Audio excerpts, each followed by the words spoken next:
आनंद मठ। आनंद मठ और ऋषियों की अनमोल धरोहर को संजोएं।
सदा शिव समारंभां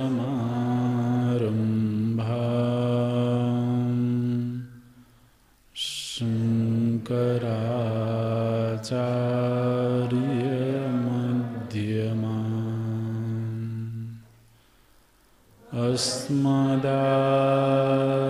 अस्मदाचार्य पर्यन्ताम्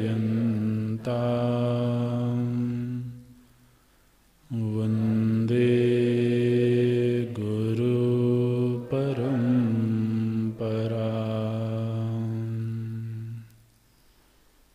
शङ्करं शङ्कराचार्यं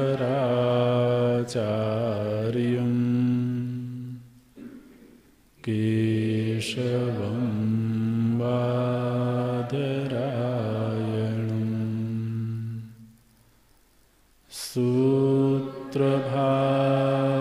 सूत्रभाष्यकृतो वन्दे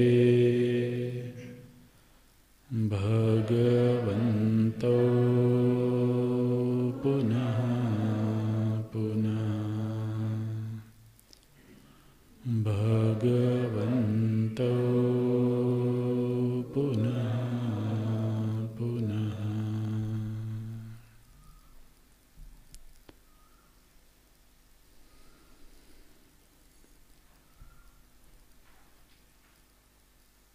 अंगुष्ठमात्रः पुरुषः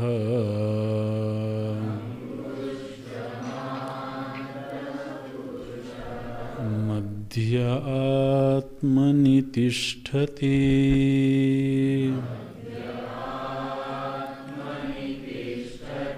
ईशानं भूतभव्यस्य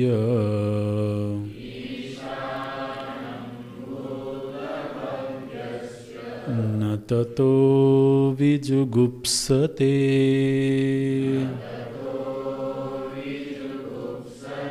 एतद्वै तत् अंगुष्ठमात्रः पुरुषः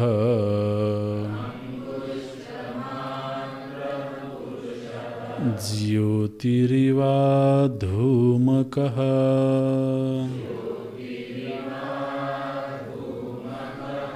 ईशानो भूतभव्यस्य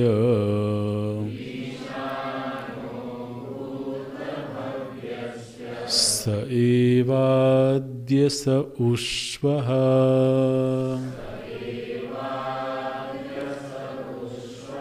एतद्वैतत् यथोदकं दुर्गे वृष्टम्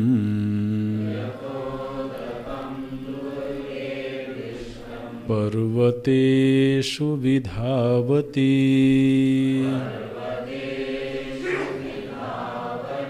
एवं धर्मान् पृथक् पश्यन्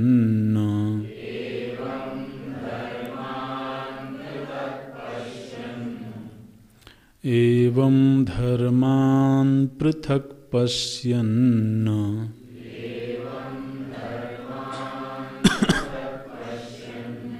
तानेवानुविधावति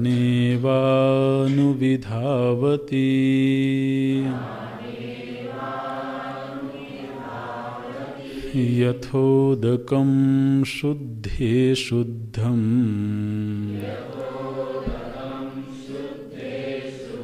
आसिक्तं तादृगेव भवति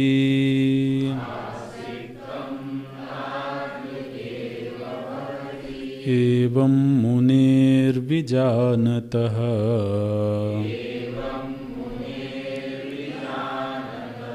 आत्मा भवति गौतम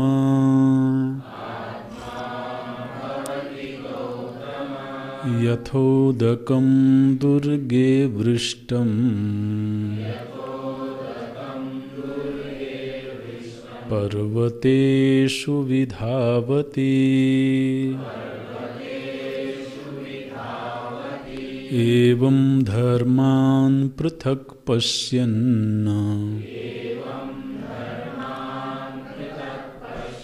तानेवानुविधावति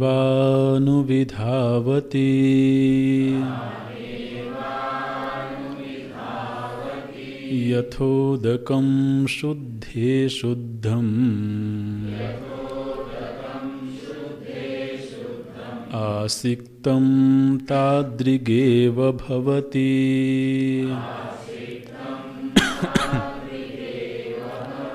एवं मुनेर्विजानतः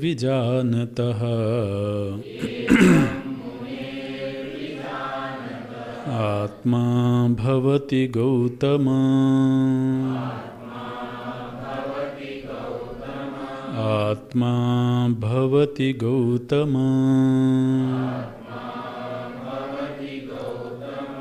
इति काठकोपनिषदि द्वितीयाध्याये प्रथमवल्ली समाप्ता।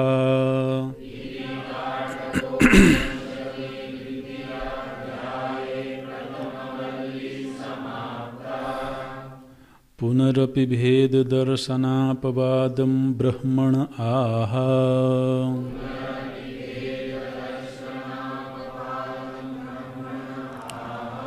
यथोदकं दुर्गे दुर्गमे देशे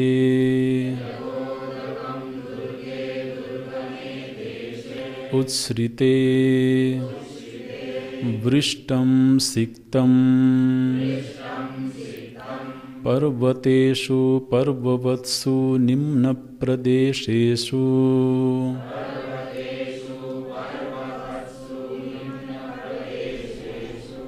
विधावति विकीर्णं सत्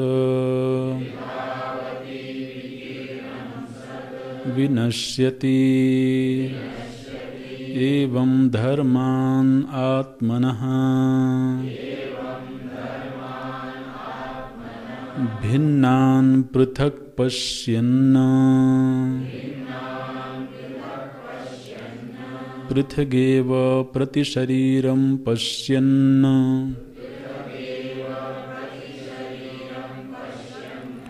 तानेव शरीरभेदानुवर्तिनः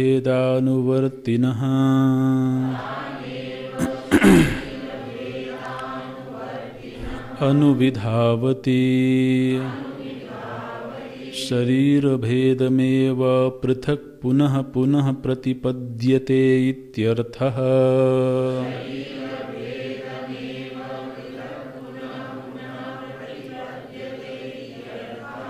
यस्य पुनः विद्यावतः विध्वस्तोपाधिकृतभेददर्शनस्य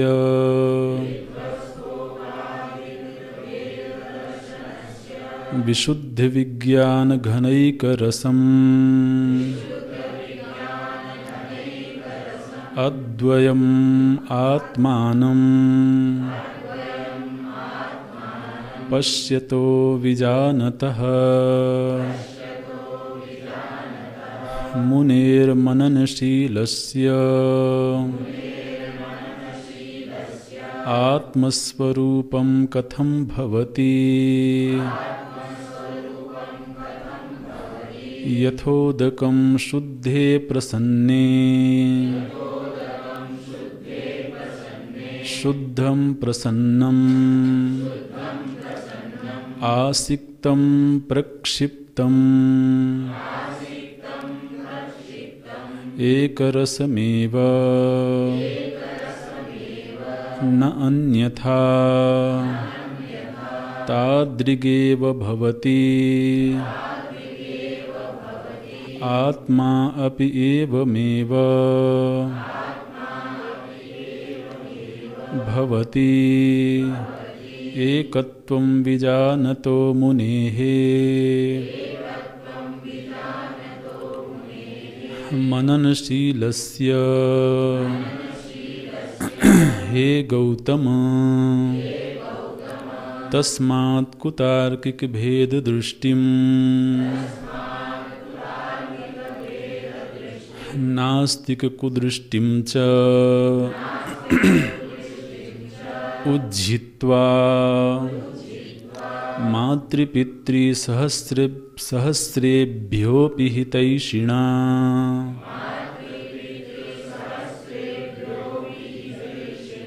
वेदेन उपदिष्टम् आत्मैकत्वदर्शनम् शान्तदर्पैः आदरणीयम् इत्यर्थः।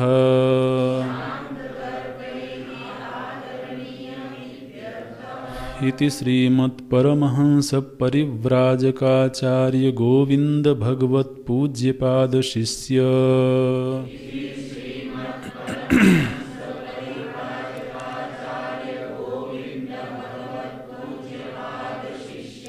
श्रीमदाचार्य श्री शंकर भगवतः कृतौ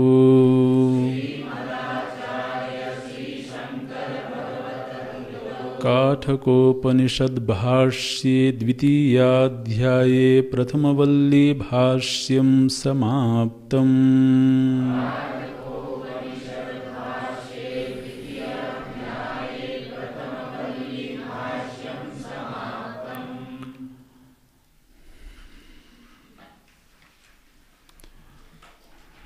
पुनः अपि भेद दर्शन अपवादम ब्रह्मणः आह। एक बार पुनः तो भेद दृष्टि का श्रुति माता अपवाद करते हुए कहती हैं, वो भेद दृष्टि किसी भी प्रकार से स्वीकार्य नहीं है शास्त्रों को, श्रुति को, क्योंकि भेद दृष्टि यथार्थ नहीं है। तो जो पृथक भाव का दर्शन करता है उसकी दृष्टि यथार्थ दृष्टि नहीं है, ये बात सभी शास्त्रों में कही गई। और यहाँ श्रुति में पूर्व मंत्रों में भी हमने ये देखा, इह नानेव पश्यति, जो यहाँ नानात्व को देखता है, न स पश्यति मृत्योः समृत्युम आपनोति मृत्योः समृत्युम गच्छति, इन वाक्यों के द्वारा स्पष्ट रूप से श्रुति ने भेद दर्शन का निषेध किया। तो ये सभी को इस बात को ध्यान में रखना है, ये जो वाक्य हैं ये भेद दृष्टि का समर्थन नहीं करते हैं, चाहे वो जीव का जीव से भेद हो, चाहे वो जीव का ईश्वर से भेद हो, चाहे जीव का जगत से भेद हो, ये किसी भी प्रकार का भेद तो श्रुति को सह्य नहीं है। क्यों? क्योंकि परमार्थ दृष्टि से भेद नाम की कोई वस्तु है नहीं। तो श्रुति तो चाहती हैं कि उस अभेद की दृष्टि प्राप्त होवे, क्योंकि वही यथार्थ दृष्टि है। भगवान भाष्यकार ने कहा कि अणुमात्रम अपि, अणुमात्र भी यदि किसी को भेद दिखाई देता है, इसका मतलब है कि वह अभी परमार्थ दर्शन से वंचित है। तो पुनः उस भेद दृष्टि का अपवाद करते हुए और एकत्व दृष्टि की प्रशंसा करते हुए आगे के जो 2 मंत्र हैं उनमें प्रथम मंत्र में भेद दृष्टि की निंदा और अंतिम मंत्र में एकत्व दर्शन की प्रशंसा श्रुति करती हैं। और आप देखिए कि बड़ी अद्भुत बात है कि ये जो एकत्व दर्शन है ये अद्वैत दर्शन के अलावा तो किसी ने स्वीकार नहीं किया।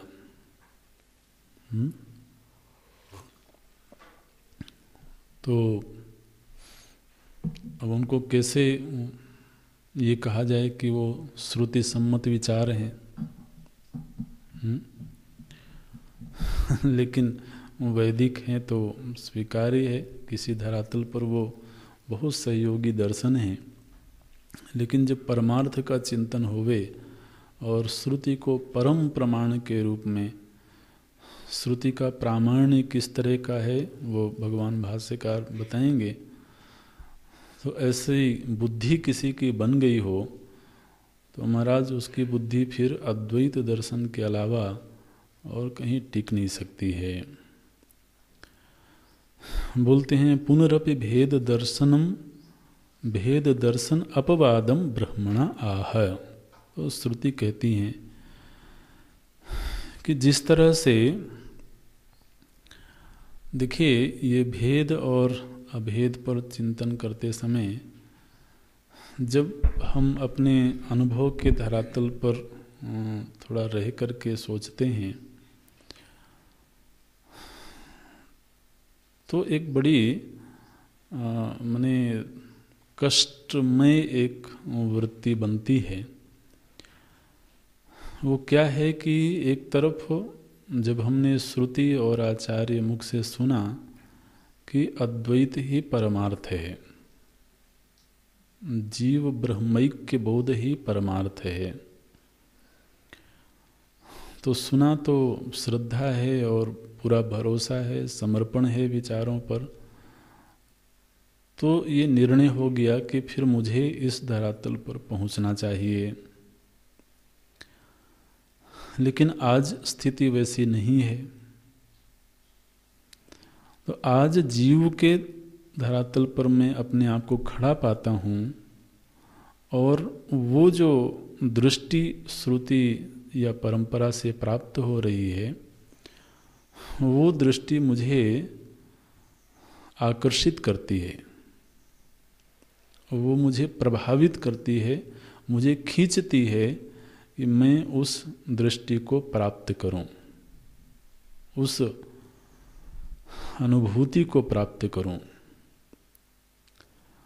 तो कई बार संवेदनशील साधक महाराज छटपटाता है। अगर तो उसके मन में इस तरह की इतना समर्पण है श्रुति वाक्य पर, तो उसके अंदर छटपटाहट होती है, क्योंकि हम पाना कुछ और चाहते हैं और आज जब अपने आप को देखते हैं तो स्थिति कुछ और मालूम पड़ती है। तो वो दुखी होता है। तो ये जो छटपटाहट है ये इस मार्ग में बहुत मंगलमयी है। इसी को मुमुक्षा बोलते हैं। जो मुमुक्षा है ना, ये इसका यही रूप है। अब यदि आदमी खुश है, संतुष्ट है, भाई जहाँ हूँ वहाँ ठीक हूँ, आप काहे परेशान कर रहे हो, और इसका मतलब है उसको कहीं आने जाने की कोई इच्छा नहीं है, वो अपनी स्थिति में खुश है। इसीलिए तो इस तरह के कथानक सुने जाते हैं कि जब किसी को कहा गया कि भाई तुमको मुक्ति चाहिए, बोले हाँ मुक्ति तो चाहिए लेकिन अकेले नहीं चाहिए। अच्छा, तो बोले कि मेरे जितने आसपास लोग हैं उन सभी को आप मुक्त करो तो मुक्ति चाहिए। ऐसे कथाएं कभी सुनते हैं। भगवान बोले अच्छा, तो मुझे तो कोई चिंता नहीं है, मैं सभी को मुक्त कर दूं। जाके पूछो सभी लोग मुक्ति चाहते हैं कि नहीं चाहते हैं। बोले क्यों नहीं चाहेंगे भाई, इतनी उच्च कोटि की वस्तु कौन नहीं चाहेगा, सभी लोग चाहेंगे।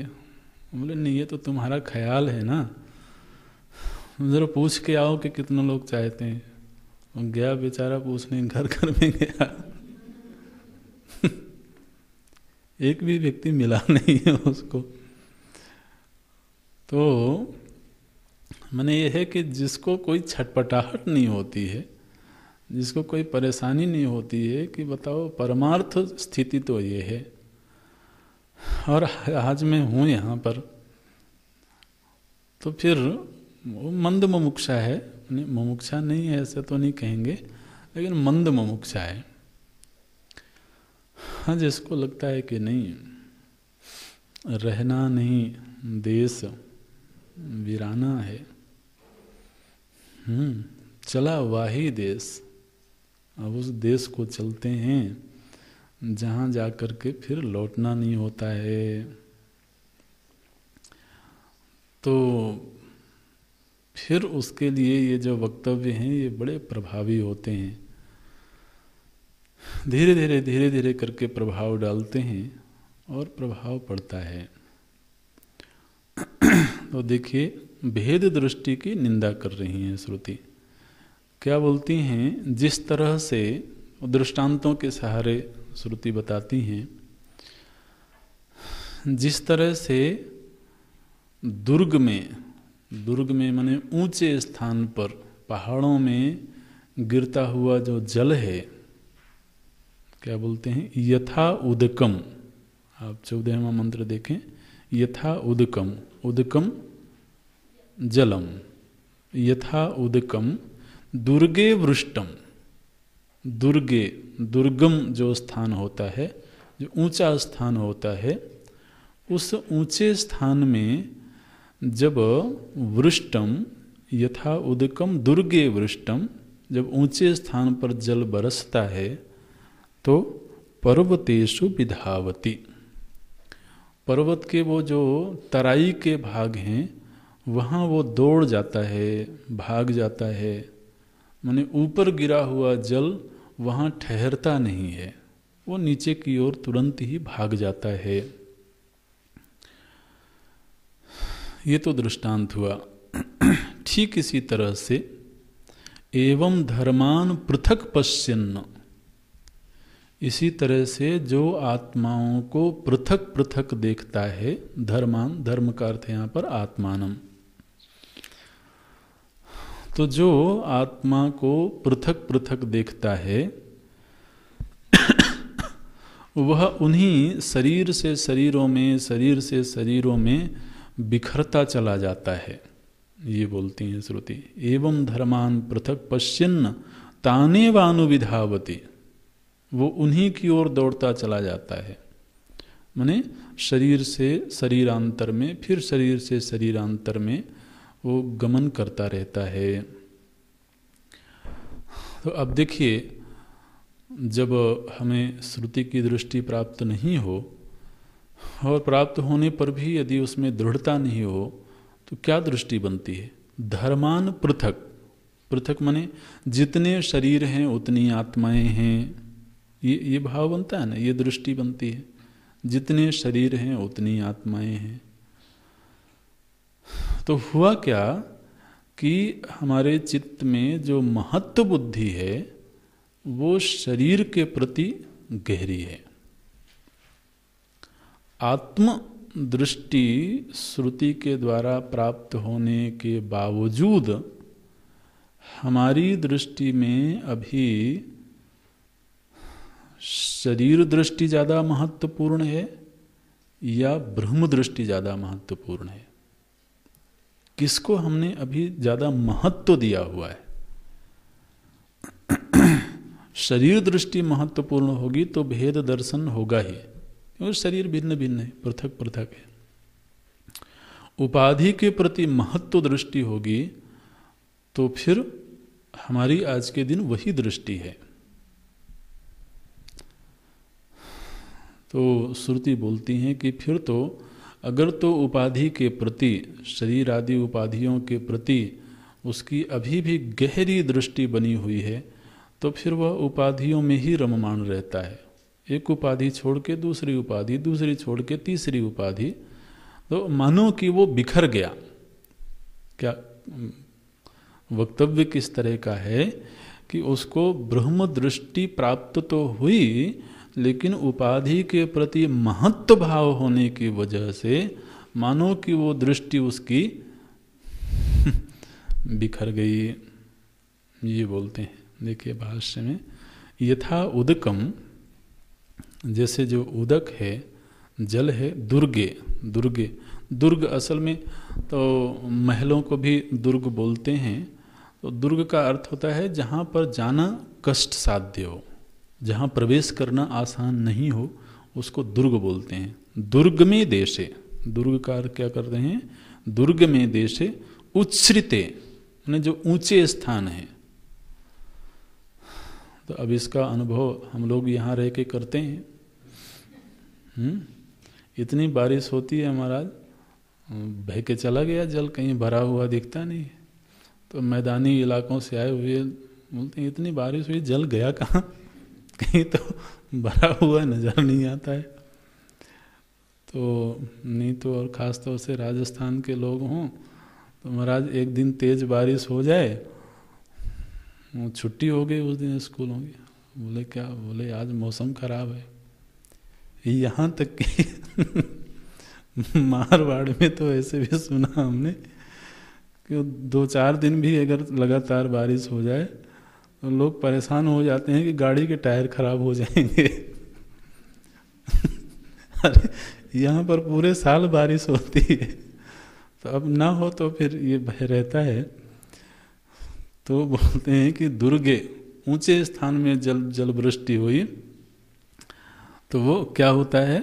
वृष्टम सिक्तम, जब सिक्त हुआ माने वर्षा जल, तो पर्वतेषु पर्ववत्सु निम्न प्रदेशेषु, पर्वतों के जो नीचे के स्थान हैं, तराई के स्थान हैं, निम्न प्रदेशेषु विधावती विकीर्णम सत, वो जल नीचे की ओर बिखरता हुआ चला गया, मानो कि विनश्यति, मानो कि नष्ट हो गया।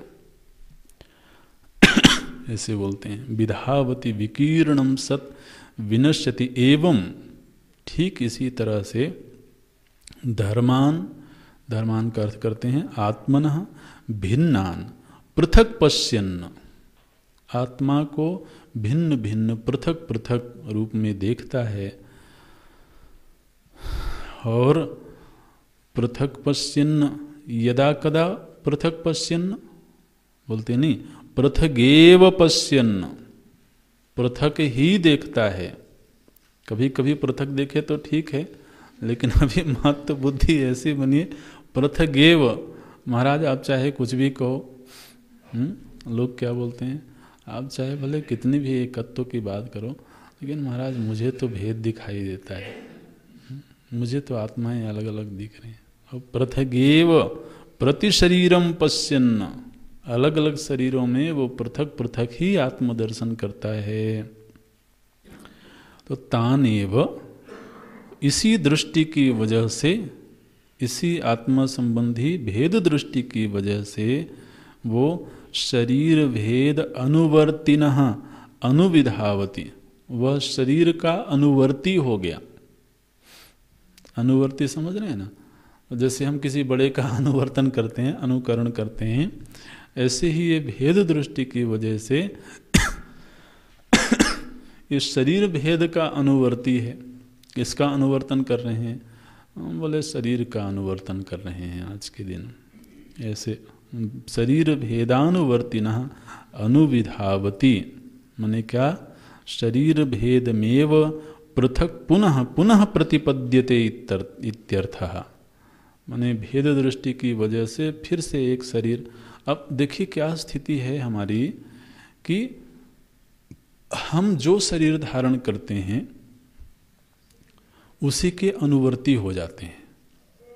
अनुवर्ती का मतलब क्या होता है? हम वैसा ही वर्तन करने लगते हैं, वैसा ही व्यवहार करने लगते हैं। अब मानो कि मनुष्य शरीर में ही पुरुष शरीर मिला, तो आज के दिन व्यवहार क्या हुआ? पुरुष शरीर की तरह से। स्त्री शरीर मिला तो स्त्री शरीर की तरह से। ये आत्म वस्तु ना स्त्री है ना पुरुष है, लेकिन अभी अनुवर्ती हो गए हम शरीर के, जैसा शरीर मिला वैसा। तो यही यात्रा चली आ रही है। मान लो पशु शरीर मिल जाए, देव शरीर मिल जाए, तो जैसा शरीर मिला उसी का अनुवर्तन करने लगे। अपनी जो निजी पहचान है उसको खो दिया हमने। तो शरीर भेदमेव पृथक पृथक प्रतिपद्यते, पुनः पुनः प्रतिपद्यते। बार बार वह शरीर को प्राप्त करके उसी का अनुवर्ती होता है। तो मानो कि उसने अपनी स्थिति को, अपनी उच्च स्थिति को उसने बिखेर दिया। ये तो भेद दृष्टि की एक तरह से निंदा किया श्रुति ने। यस्य पुनः। और दूसरा जो व्यक्ति है वो कैसा है? विद्यावतः, जो विद्यावान है, जिसको ये ब्रह्म विद्या की प्राप्ति हो गई है। विद्यावतः, विद्यावतः माने कैसे होता है? जैसे धनवान बोलते हैं ना, धन जिसका अपना हो जाए उसी को धनवान बोलते हैं। इसी तरह से जब ये विद्या अपनी हो गई, ये जो शास्त्र की विद्या है, उपनिषद की विद्या है, ये केवल उपनिषद की विद्या नहीं है, अपितु ये मेरी विद्या है, ऐसा जिसका भाव हो गया उसको बोलते हैं विद्यावतः। ऐसा जो विद्या संपन्न व्यक्ति है उसकी दृष्टि कैसी है? विध्वस्त उपाधिकृत भेद दर्शनम। ये जितना भेद दर्शन था ये सब उपाधिकृत था, उपाधि निर्मित भेद था, ये परमार्थिक दृष्टि से भेद नहीं था। तो अब इसने उपाधिकृत भेदों को पूरी तरह से विध्वस्त कर दिया, मिटा दिया। विध्वस्त उपाधिकृत भेद दर्शनस्य, जब भेद दृष्टि मिट गई तो फिर क्या दृष्टि प्राप्त हुई? विशुद्ध विज्ञान घन एक रसम। उसको विशुद्ध तो चिन्मय दृष्टि प्राप्त हो गई। घन, घन माने वहाँ पर महाराज और कोई प्रवेश नहीं कर सकता। ऐसी दृष्टि उसको प्राप्त हुई, ऐसा बोध प्राप्त हुआ जहाँ और किसी भी दृष्टि का प्रवेश नहीं हो सकता है। वो जो चिद घन है, घन शब्द का अर्थ होता है वहाँ वो इतना घनीभूत है कि वहाँ किंचित मात्र भी किसी और के लिए जगह नहीं है। उसको बोलते हैं चिद घन, आनंद घन। तो बोलते हैं विशुद्ध विज्ञान घन। मैंने आप समझिए कि वहाँ पर तो सिवाय ज्ञान के, सिवाय ज्ञप्ति के ना तो कोई अज्ञान की स्थिति है, ना कोई गुणों की स्थिति है, ना कोई प्रमाद सुसुप्ति आदि की स्थिति है। ज्ञान मतलब अखंड ज्ञान, आगमापाई ज्ञान नहीं। आगमापाई ज्ञान तो ये वृत्ति ज्ञान होता है, वृत्ति ज्ञान जो है वो आता है जाता है, आता है जाता है, लेकिन जो स्वरूप ज्ञान है, स्वरूप की चेतना है, वहाँ पर कोई आवागमन नहीं है, वो शुद्ध चिन्मय तत्व है। उस दृष्टि को वो प्राप्त करता है। विशुद्ध विज्ञान घन एक रसम, वहाँ पर आनंद का न्यूनाधिक्य नहीं होता है, माने घटने बढ़ने की स्थिति नहीं है वहाँ पर। इसलिए बोलते हैं एक रसम अद्वयम आत्मानं पश्यतः। ऐसे अद्वितीय माने नानात्व रहित, भेद रहित स्थिति को देखता है। पश्यतः, वो देखता है महाराज, विजानतः, वो उसी का साक्षात अपरोक्ष अनुभव करता है। कौन ऐसा कर पाता है? बोलते हैं मुनेः मननशीलस्य, मनन करना जिसका स्वभाव हो गया है। मुनि का अर्थ होता है तो मुनेः भावः, जो मौन भाव होता है, एक तो उसे मुनि बोलते हैं, दूसरा जिसका मनन करने का स्वभाव बन जाता है उसको मुनि बोलते हैं। तो मुनेः मननशीलस्य आत्मस्वरूपम कथम भवति, ऐसा जो मननशील एकत्व परमार्थ दृष्टि प्राप्त जो महापुरुष है उसकी स्वरूप स्थिति कैसी है? श्रुति बोलती हैं, जल का ही दृष्टांत लेते हैं, लेकिन यहाँ पर संदर्भ बदला हुआ है। यथा उदकम शुद्धे शुद्धम आसिक्तम, जिस तरह से विशुद्ध जल में मिल जाए, विशुद्ध जल में मिल जाए तो वो उससे अपृथक हो जाता है, एक रूप हो जाता है। भगवान भाष्यकार बोलते हैं यथा उदकम शुद्धे, शुद्धे का अर्थ करते हैं प्रसन्ने। ये बड़ा सुंदर साहित्य में प्रयोग किया जाता है। जल जब शुद्ध है तो मानो कि प्रसन्न है, प्रसन्न सलिलम ऐसे बोलते हैं। माने भाव ये है कि चित्त शुद्ध है तो प्रसन्न है। और जल से ऐसे फिर भाव लेना चाहिए। तो बोलते हैं कि शुद्धे प्रसन्ने, शुद्धम प्रसन्नम आसिक्तम, शुद्ध जल में शुद्ध जल मिल गया। ऐसे नहीं कि जो गंदा नाला है वो गंगा जी में मिल गया, ऐसे नहीं। श्रुति कहती है कि गंदे नाले को शुद्ध जल में मत मिलाओ मिलाना है तो शुद्ध जल को शुद्ध जल में मिलाओ। तो इसलिए गंगा जी में यदि कोई जल मिलाना है तो पहले उस जल को शुद्ध करो। बोले नहीं महाराज गंगा जी शुद्ध कर देंगी। वो तो ठीक है, गंगा जी तो करेंगे, लेकिन गंगा जी ने कोई जिम्मेदारी दे रखी है कि आप गंदा करते रहो और हम शुद्ध करते रहें? तो श्रुति कहती है कि नहीं, शुद्ध जल में शुद्ध जल को मिलाओ तो क्या होगा? प्रसन्ने, शुद्धे प्रसन्ने, शुद्धम प्रसन्नम, माने शुद्ध जल में शुद्ध जल को, ये विभक्ति का भेद ऐसे करेंगे।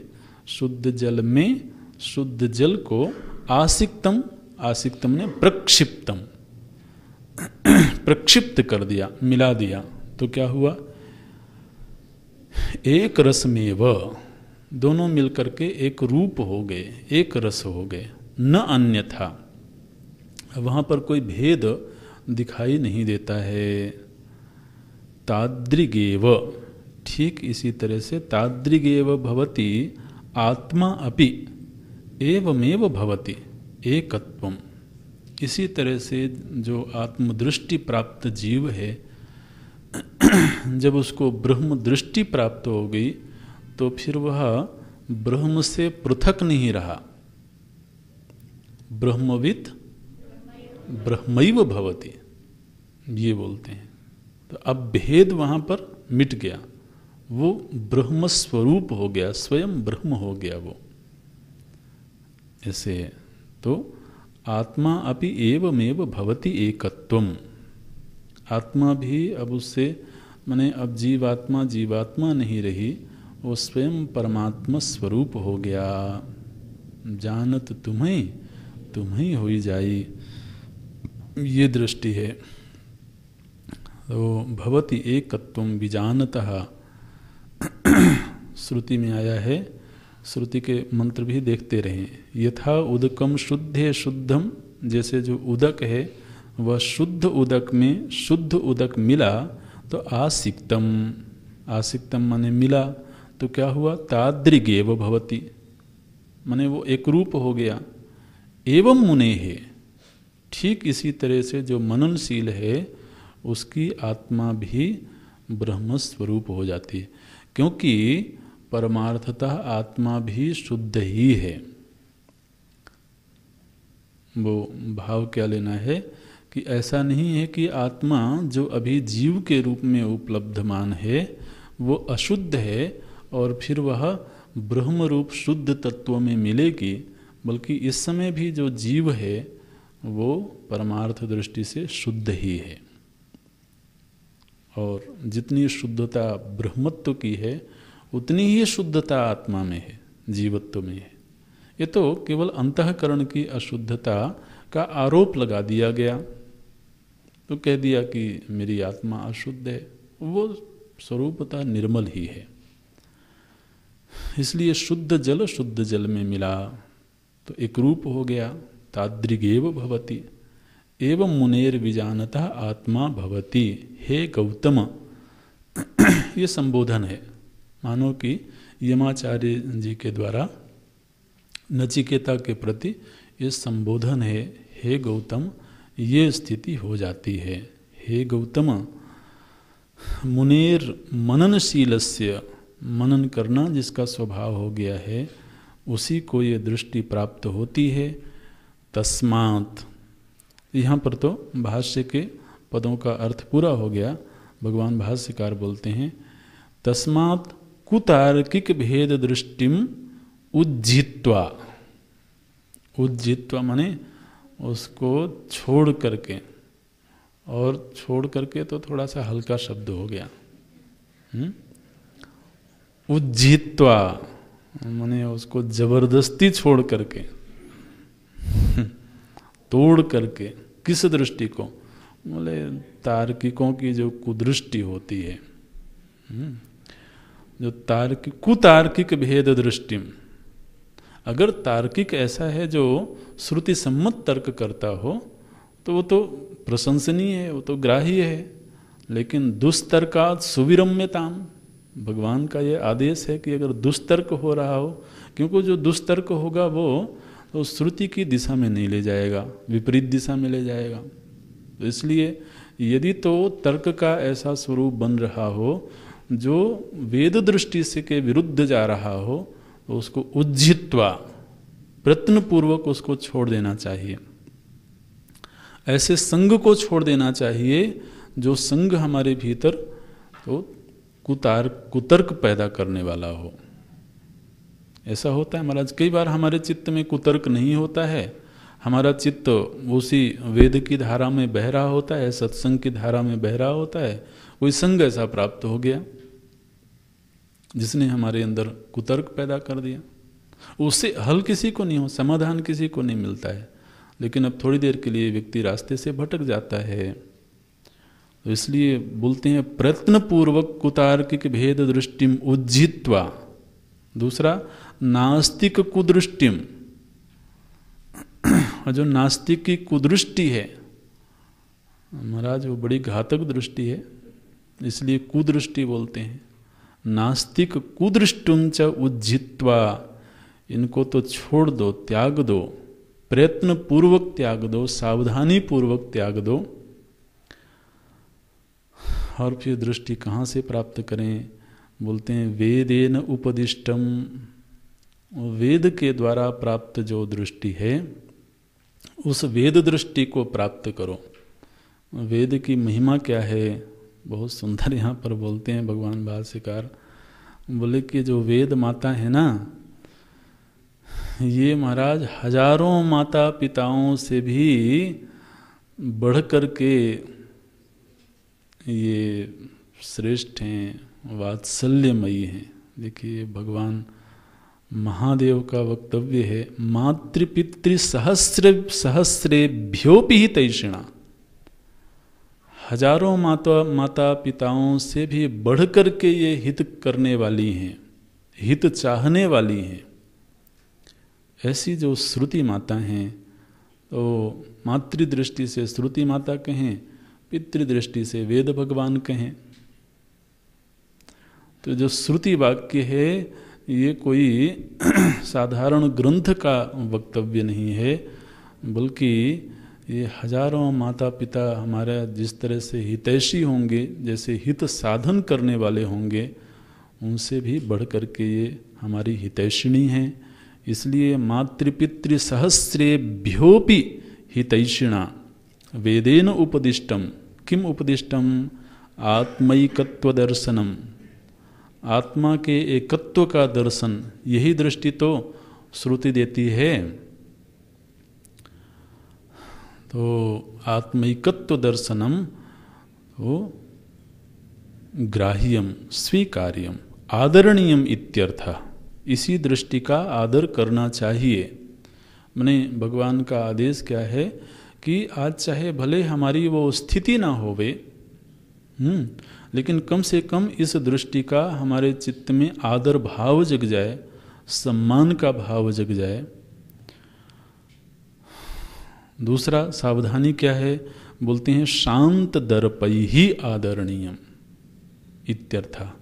दर्प को शांत करते हुए। दर्प को शांत करने का मतलब क्या होता है?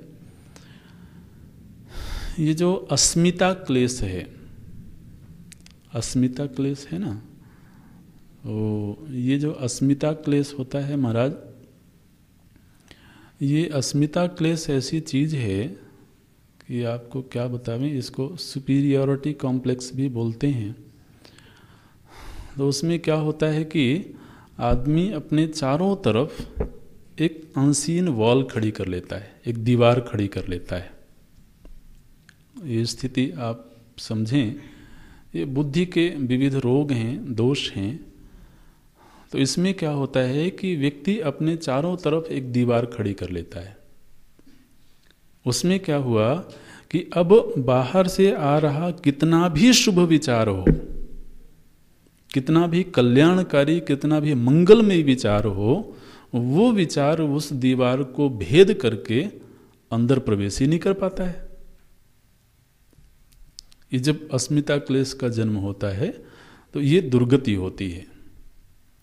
इसको बोलते हैं दर्प। तो अब उसके भीतर ये आ गया कि मेरी जो समझ है वो बेहतर है, वो सबसे बेहतर है। अब यहाँ पर श्रुति ने, भगवान भाष्यकार ने क्या कहा कि हजारों माता पिताओं से भी बढ़कर के जो हित करने वाली श्रुति हैं, वो श्रुति वाक्य भी महाराज भीतर प्रविष्ट नहीं होता है। भगवान भाष्यकार कभी कभी मौका देख करके दोषों की ओर संकेत कर देते हैं कि संभव है कि इस तरह का दोष होवे। तो यदि ऐसा कोई दोष है,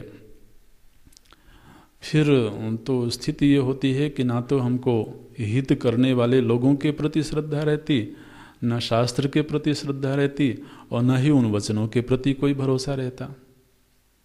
और ये बड़ी घातक है। ये फिर आदमी क्या हुआ कि ऊपर उठने का जो मार्ग था वो अवरुद्ध हो गया, उसमें रुकावट पैदा हो गई।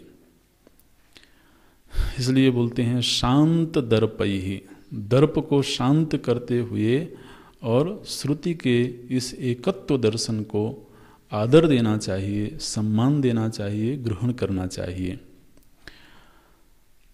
इसमें भाव ये है कि साधक के धरातल पर वो विचार आदर के पात्र हैं और ज्ञानी की दृष्टि से वो उसकी अपनी अनुभूति है। तो गीता जी में भाष्य में एक जगह पर ये भाष्यकार बोलते हैं, सर्वत्र ही अध्यात्म शास्त्रे कृतार्थ लक्षणानि यानि तानि एव साधनानि भवन्ति यत्न साध्यत्वात्। बोले कि जहाँ भी शास्त्र में कहीं किसी आत्मज्ञानी के लक्षण बताए गए हों, सर्वत्र ही अध्यात्म शास्त्र में जहाँ भी कृतार्थ के, जीवन मुक्त के लक्षण बताए गए हों, यानी कृतार्थ लक्षणानि, एक साधक की दृष्टि से वो लक्षण साध्य हैं, वो अभी प्राप्तव्य हैं, उनको प्राप्त करना है। क्यों? क्योंकि यत्न साध्यत्वात्, यत्न करने से वो स्थिति प्राप्त होती है। तो ज्ञानी की तो सहज स्थिति है, उसके अपने अनुभूति का निर्वचन है, उसके धरातल की महिमा का गायन है। लेकिन जो साधक है उसे अभी वो दृष्टि प्राप्त करनी है। तो दृष्टि प्राप्त करने के पहले उस दृष्टि के प्रति आदर बुद्धि हो। इसलिए बोलते हैं शांत दर्पैहि आदरणीयम इत्यर्थः। इस एकत्व दर्शन का आदर भाव हमारे चित्त में रहना चाहिए। तो इस तरह से ये द्वितीय अध्याय की प्रथम वल्ली यहाँ पर पूरी होती है। इस वल्ली में हम लोगों ने, इसमें 15 मंत्र हैं, जिनमें से प्रथम के 2 मंत्रों में वो बाह्य दर्शन बहिर्मुखता की निंदा की गई और अंतर्मुखता की प्रशंसा की गई। और उसके बाद तीसरे से लेकर के 13वें मंत्र तक तो तत्व का निर्वचन हुआ, परमार्थ दृष्टि से निर्वचन हुआ, सर्वात्म भाव से निर्वचन हुआ। और इस खंड में एक विशेष बात ये रही कि इसमें जिसको हम आज के दिन कर्ता, भोक्ता, ज्ञाता, जीव के रूप में अनुभव कर रहे हैं, बिल्कुल इसी धरातल से वो परमार्थ धरातल को जोड़ा गया कि आज जो कर्ता श्रोता के रूप में उपलब्ध हो रहा है यही ब्रह्म है। इससे पृथक कोई आत्मा की कल्पना करने की आवश्यकता नहीं है। तो हमारे धरातल को स्वीकार करते हुए और आत्म दृष्टि तो प्रदान की गई। और फिर अंत के 2 मंत्रों में से एक में भेद दृष्टि की निंदा और दूसरे में एकत्व दृष्टि की प्रशंसा की गई। ये आप समझिए कि उसी वाक्य का विस्तार है जहाँ पर कहा गया था मृत्योः समृत्युम आपनोति य इह नानेव पश्यति। इसी वाक्य का थोड़ा सा यहाँ पर विस्तार कर दिया गया। ओम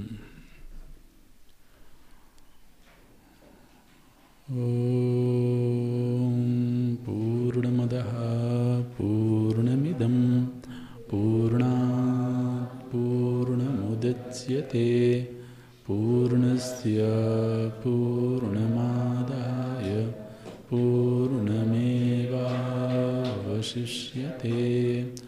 ॐ शान्ति शान्ति शान्तिः। हरिः ॐ श्री गुरुभ्यो